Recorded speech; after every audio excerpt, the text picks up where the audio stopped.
할렐루야. 하나님의 귀한 말씀 성령께서 함께하사 풍성한 은혜로 역사하실 줄 믿습니다. 지난 주간은 우리 부활절이 있는 부활 주간이었습니다.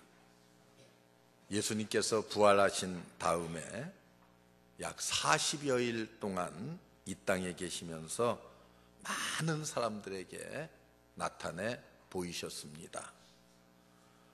그래서 그들을 격려도 해주시고 또 때로는 위로도 해주시고 또 어떤 때는 사명을 새롭게 하는 그런 일들을 우리 주님께서 하셨습니다. 그리고 마지막 승천하시기 직전에 제자들에게 하신 말씀이 바로 오늘 읽은 말씀입니다.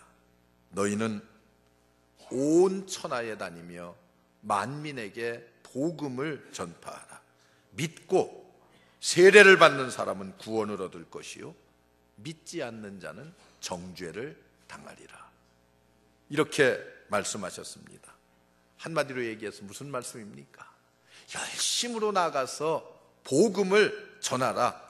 모든 사람들이 멸망하지 않고 세례받고 그리고 구원 얻을 수 있도록 그렇게 하라고 우리 주님께서 마지막 부탁과 같은 명령을 하고 있습니다. 오늘 말씀은 예수님의 마지막 당부의 말씀입니다. 이 말씀은 지금도 우리들에게 들려주시는 예수님의 부탁입니다. 옛날에 청개구리의 우화를 여러분들이 잘 아실 것입니다. 말을 지극히 안 들어서 우로 가라면 좌로 가고 그리고 동쪽으로 가라면 서쪽으로 가는 이 아들 청개구리. 그래서 엄마 청개구리가 생각하기를 야, 내가 죽으면은 이제 저 시냇가에 모래사장에다 장례를 치러라. 그러면은 반드시 우리 저 아들놈은 산에다가 장례를 치를 것이다. 그렇게 생각하고 그대로 유언을 남겼습니다. 내가 죽거들랑 저 개울가에 모래사장에다가 장례를 치러라. 그랬더니 이 청개구리가 다른 때는 그렇게 말을 안 듣더니 거꾸로 가더니 이때만큼은 마지막 부모님의 유언을 내가 들어야 되겠다고 해서 시냇가에 모래사장에다가 이렇게 부모님의 장례를 치렀다고 하는 웃지 못할 우리에게 주는 여러 가지 의미를 담은 교훈의 말씀이 있습니다. 전도는 예수님의 마지막 유언과 같습니다. 그렇기 때문에 우리는 이 유언을 따라야 돼요. 반드시 지켜야 됩니다. 들어 순종해야만 됩니다. 그런데 이 유언을 따르려고 하니까 얼마나 힘든 일들이 많이 있습니까? 현대인들이요 정말 달고 달았어요.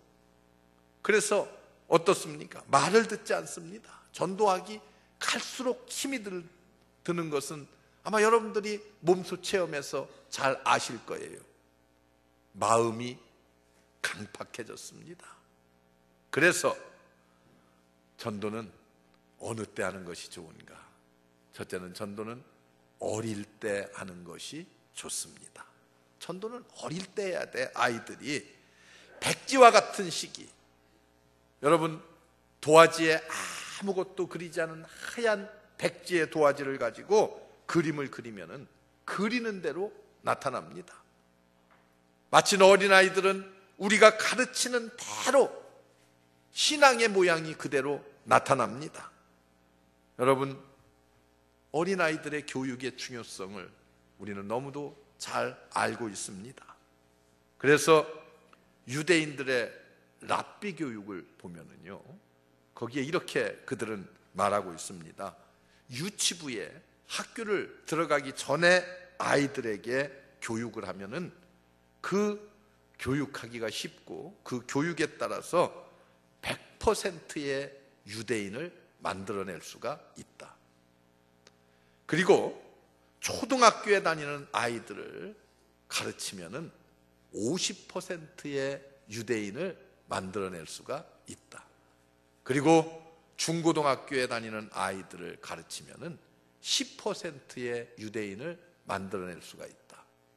그리고 더 나가서 청년 대학생 때에 아이들을 가르치면은 5%의 유대인을 만들어낼 수가 있다. 그렇게 말합니다. 그리고 마지막 덧붙인 것이 있어요. 장성에서 어른이 다 되었을 때에 그들을 가르치려고 하면은 한 사람도 유대인을 만들어낼 수가 없다는 거예요. 그래서 유대인은 그들의 법칙이 있습니다. 어떤 법칙이 있느냐? 어머니가 유대인이면은 자식들은 다 유대인입니다. 그런데 아버지가 유대인이고 어머니가 이방인이면은 그 자녀들은 유대인이 될 수가 없습니다. 성경에 보면은요, 이런 사람이 있어요. 누가 있어요? 아버지는 헬라 사람이고 어머니는 유대인이에요. 그 아들 누가 있어요? 디모데가 있습니다. 디모데는 유대인입니다. 왜 그래요? 어머니의 신앙을 그대로 어려서부터 배웠고 닮아가고 그러기 때문에 그 어린아이는 어려서부터 유대인으로 자랄 수가 있었습니다. 이 말의 의미가 무엇을 가르치고 있습니까? 이 말의 의미는요, 가장 중요한 것이 무엇이냐 하면은 바로 어릴 때에 교육을 하지 않으면 안 된다고 하는 것을 우리에게 잘 교훈해 주는 내용입니다. 사람이 사람을 변화시켜서 전도하기가 그만큼 장성한 사람이 되면은 어렵습니다. 그래서 가장 좋은 전도는 어느 때 하는 것인가? 아이들이 어렸을 때에 전도하는 것이 가장 좋습니다. 여러분, 한 번 신앙으로 잘 교육시켜 놓으면은 평생을 어떻게 하겠어요?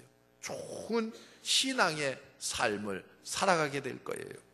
여러분, 그래서 요즘은요, 선교사들이 선교지에 가면은요, 동남아에 있는 선교사들, 저 중동에 가 있는 선교사들이 어떤 사역을 많이 하시는지 아십니까? 우리가 생각할 때 여러분, 그래요. 뭐 여러 가지 사역이 있겠지만은 거기 가면은 힌두에 찌들었지요, 불교에 찌들었지요, 그 다음에 뭐 회교에 찌들었지요. 이런 아이들을, 이런 사람들을 변화시키기가 얼마나 힘들어요. 그런데 그래서 그 선교사들이 하는 사역이 있습니다. 그 사역의 핵심 사역이 뭐냐? 유치원 사역? 아니면은 고아원 사역? 그래서 어린아이들을 다 불러다가 어려서부터 먹이고 재우고 가르치고 해서 하나님의 일꾼들을 만들어내는 사역들을 하고 있습니다. 이게 요즘 선교사들이 주로 동남아나 중동 지역에 사는 그들의 대표적인 사역입니다. 여러분, 여러분들의 손자, 손녀, 자녀들 어떻게 하시겠어요? 어릴 때 예수님께 그들을 이끌어와서 전도해야 돼요. 차후에 뭐 차차 하지, 좀 있다가 하지, 이렇게 하다가 영영이 저들의 영혼이 구원받지 못할 수가 있다고 하는 사실을 여러분들이 기억해야 됩니다. 우리 가정의 모든 아이들, 청소년들이 구원받기를 주의 이름으로 축원합니다. 여러분들이 이 아이들을 위해서 기도하고 이 아이들의 영혼을 위해서 부단히 복음을 전해야 돼요. 이게 우리가 해야 될 사명입니다. 주님의 마지막 부탁입니다. 여러분, 또 어떤 때 전도를 해야 돼요? 아이들이 청년의 때에 여러분들이 전도를 해야 됩니다. 청년의 때는 감수성이 풍성할 때예요. 신앙의 깊은 뿌리를 내리기가 참 좋습니다. 친구도 많아요. 요즘 보세요. 휴대폰이나 아니면은 뭐 여러 가지 사이버 공간이나 이런 것들을 통해서 전 세계가 다 이제는 어때요?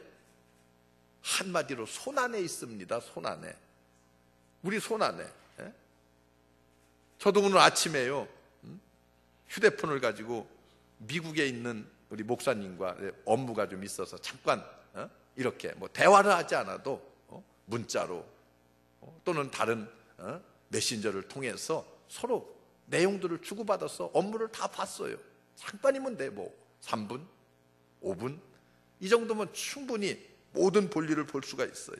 집에 앉아서도 여러분 전 세계를 다 읽을 수가 있습니다. 설교요? 집에 앉아서 전 세계 목사님들의 설교를 다 들을 수 있어요. 제가 지난 주간에도 대전에 갔더니, 대전에 옛날에 제가 부목사 시절에 있던 권사님 한 분이 저한테 전화가 왔어요. 마침 제가 대전에 가 있는데 전화가 왔어요. 그러면서 저는 지금도 매주일 빼놓지 않고 목사님 설교를 듣고 있습니다. 우리 교회 홈페이지에 들어와서 매주일 듣는다는 거, 한 주도 빼놓지 않고 듣는다는 거예요. 여러분 그렇잖아요. 헤어진 지가 3, 40년이 다 됐음에도 불구하고 지금도 그렇게 능히 할 수가 있습니다. 이런 세대에 우리가 살고 있어요. 이런 젊은이들, 여러분 이런 젊은이들에게 우리가 어떻게 해야 되겠어요? 복음을 전해야 돼요.